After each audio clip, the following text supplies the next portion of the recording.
ورتل القرآن ترتيلا. بسم الله الرحمن الرحيم. الحمد لله والصلاة والسلام على سيدنا رسول الله وعلى آله وصحبه ومن والاه. أهلا ومرحبا بالمتابعين على قناة هاني زيتون. أقول لكم بقى الإجابة على طول.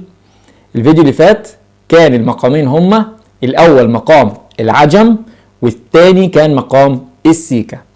جهز الورقة والقلم واسمع معانا الترتيل التالي وحدد اسم المقامين. بسم الله الرحمن الرحيم. يا أيها النبي لم تحرم ما أحل الله لك تبتغي مرضات أزواجك والله غفور رحيم. قد فرض الله لكم تحلة أيمانكم والله مولاكم وهو العليم الحكيم. وإذ أسر النبي إلى بعض أزواجه حديثا فلما نبأت به وأظهره الله عليه عرف بعضه وأعرض عن بعض فلما نبأها به قالت من أنبأك هذا قال نبأني العليم الخبير.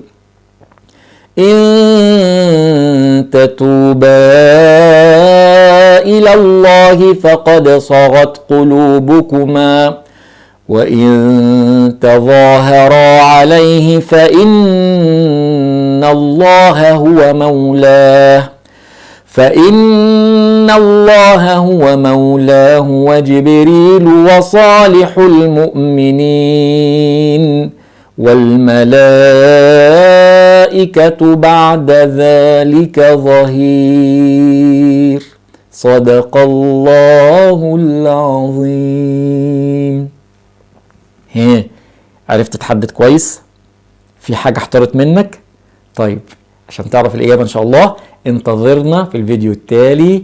أشكركم واستودعكم الله والسلام عليكم ورحمة الله وبركاته. ورتل القرآن ترتيلا.